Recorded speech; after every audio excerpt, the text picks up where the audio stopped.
tonight. North Korea increases its defense capability by unveiling its first nuclear submarine.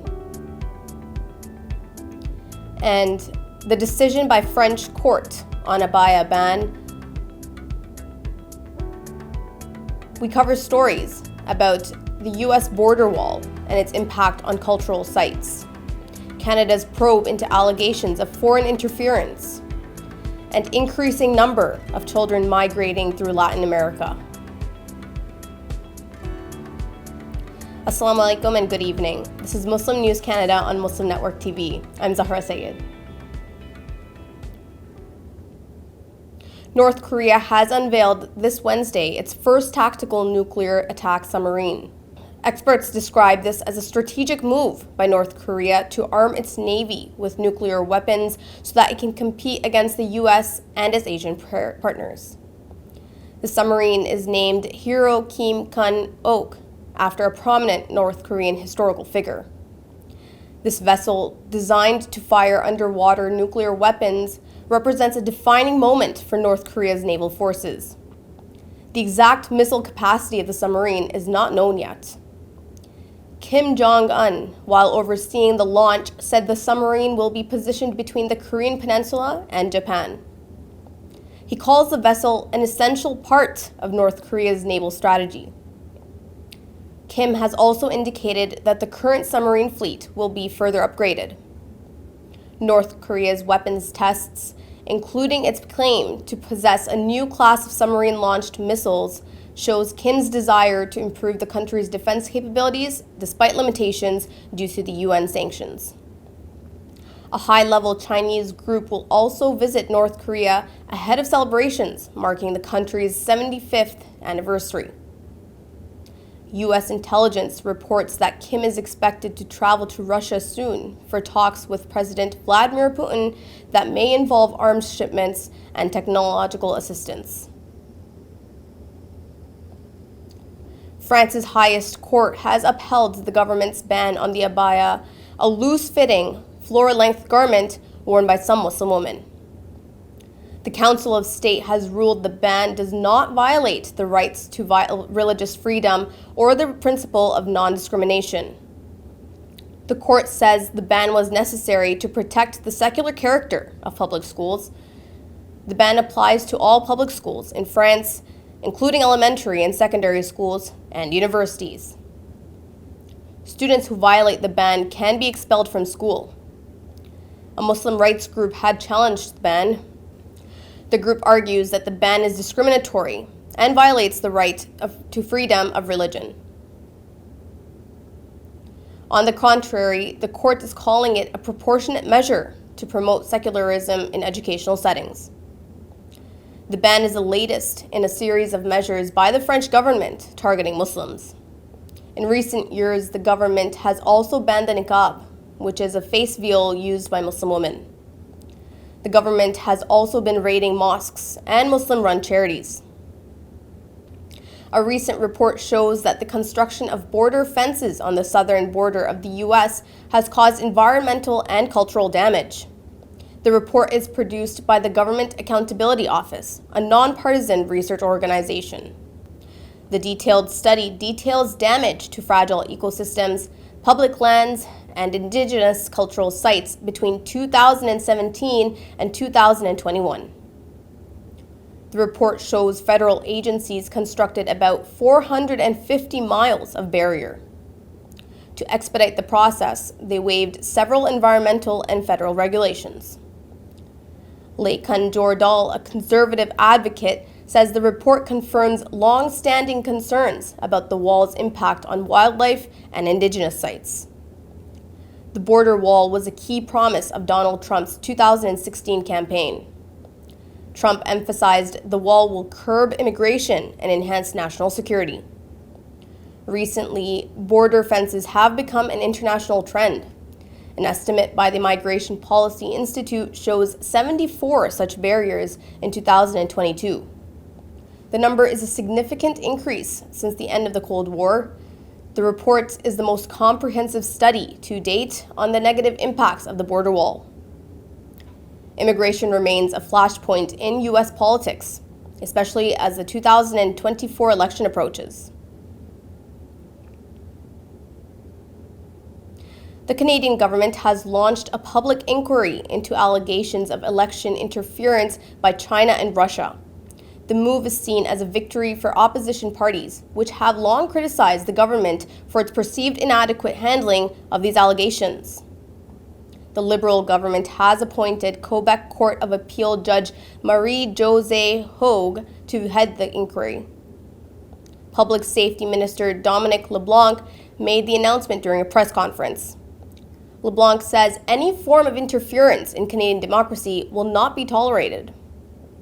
The aim of the inquiry is to investigate not only the interference of China and Russia, but also that of other foreign organizations.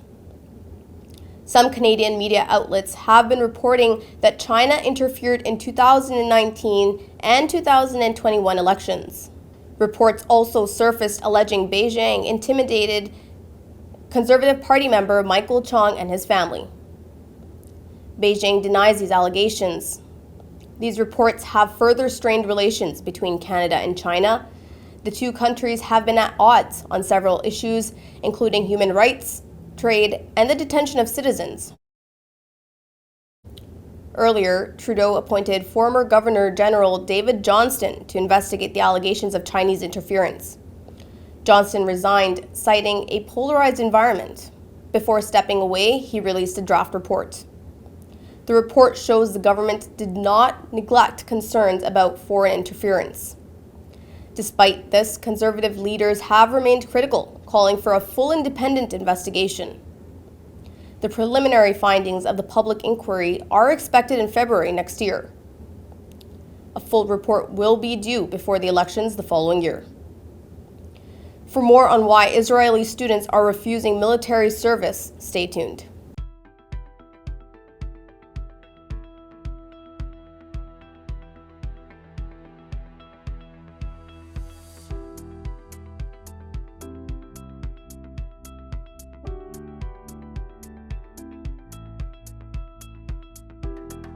A Montreal court judge has asked jurors questions about race and religion before selecting them to hear the case of a black Muslim. Ali Naroukia is accused of attempted murder of a Montreal police officer. The incident took place at a traffic stop last year, where the police officer was on duty. The 23-year-old also faces 4 other charges, including disarming a peace officer. Judge Francois Desdour has asked the potential jurors if they had any preconceived notions about people of Muslim faith. Desdour has also inquired from the candidates about their views about people in positions of authority, such as police officers. 3 of 4 potential jurors have been selected. The 4th candidate, a social worker who has expressed sympathy for the defendant, has been excluded. While asking his questions, Desdour also referenced the case of Mamadai Farah Kamara. Kamara is a black Montrealer who was wrongfully arrested and detained as a suspect of attempted murder. Desdour told the candidates that Kamara will testify during the trial. The first 2 candidates said they did not know Kamara's name or that of Naroukia. Kamara's wrongful arrest has been widely reported in provincial media. Hundreds of Israeli high school students have announced they will refuse military service to protest controversial judicial reforms. This decision by 230 students is the first organized action of its kind against government policies. In the past, refusing military service was confined to small radical groups. A statement released by a high school in Tel Aviv says the opposition is directed against the authoritarianism present in Israeli politics. The statement accuses Prime Minister Benjamin Netanyahu of allowing undemocratic practices that favor Jewish domination. In July, Israeli parliament approved a key component of judicial reform that critics say will undermine the independence of the judiciary. Several former officials, including the former defense minister, have spoken out in favor of such opposition. A 16-year-old student says the changes in the judiciary is a far-right agenda. She says far-right lawmakers exacerbate problems in the occupied territories and promote ethnic cleansing of Palestinians. Some students had previously decided against military service, while others are motivated by the recent political changes. Yuval Dog, a 20-year-old Jewish man, was the first to be imprisoned earlier this year for refusing military service. He served 64 days before being released. He hopes that refusing military service becomes more common. The United Nations Children's Fund is warning that a record number of children is migrating through Latin America and the Caribbean. UNICEF says in the first 7 months this year, more than 60,000 children crossed the Darien jungle between Colombia and Panama. It says half of them are under 5 years. This is the highest number of children ever to cross through the route. The number of refugee and migrant children detained at the U.S. southern border has also increased. During the same period, more than 83,000 children entered the United States.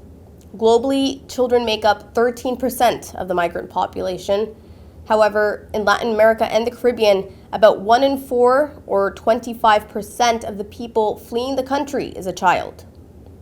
The figure was less in 2019, with 19% migrating from the region. UNICEF attributes the increase in child migration to several factors, including gang violence, instability, poverty, and climate change. The organization warns of the physical risks children face along irregular migration routes, including violence, exploitation, and abuse. To ensure the safety of these children, UNICEF is calling for more resources to meet the humanitarian needs of refugee and migrant children in the region. Thank you for watching. Our news is produced by Sound Vision, which is a not-for-profit organization. We need your support for donations. Please scan the QR code on our broadcast or visit muslimnetwork.tv to donate now, so we can continue to amplify the voices of Muslims in Canada and abroad.